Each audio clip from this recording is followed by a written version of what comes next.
สบายดีสบายดีนี่พ้นโครงการฉีดกิ่งคำเนาะกิ่งคำบ่ยกกับกิ่งคำเนาะตัวหนึงก็จะเสือลาตัวหนึงเพิ่มน้ำยางเนาะนี่พี่น้องขี้เทียง3 เมตรโตะโปะเนาะนี่เต็มเลยเนี่ยในซองโปะน้ำยางออกดีเข้มข้นน้ำใสเนาะข้าวเนาะเนี่ยหน้ายางงามนี่ผ่านมาถือว่าใส่ย่ออื่นกับโ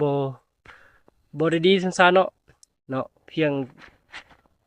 ใส่กิ่งคำมานี้ถือว่าเพิ่มผลผลิตเนาะเมื่อก่อนใส่ยี่ห้ออื่นได้ประมาณ175 โลนี่แหละก็ย่างกับบริกวางเนาะเนี่ยย่างกับบริกวางนี่บริกวางนี่แต่ว่าเปิดใจใส่กิ่งคำมานี้เนาะ1 สุดเพียงเท่านั้นนี่1 สุดบ่เมื่อเถื่อเนาะห้าได้ซีด3 ครั้งเนาะนี่อยู่3 ครั้งถือว่าได้ผลไล่ประทับใจไล่กิ่งค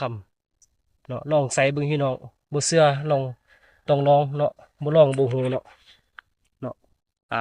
อย่าไปฟังอันโฆษณาอื่นเนาะต้องใส่ตัวจริงเลยพี่น้องนี่ข้าเจ้าใส่ตัวจริงแล้วนี่ได้ผลไล่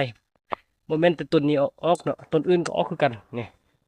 นี่เต็มเลยเนาะนี่3 เมตรเนาะนี่นี่นี่ปลาล่าอยู่เต็มเนาะครับเต็มเลยนี่นี่พูดเนาะต้องใส่เนาะกิ่งคำเนาะ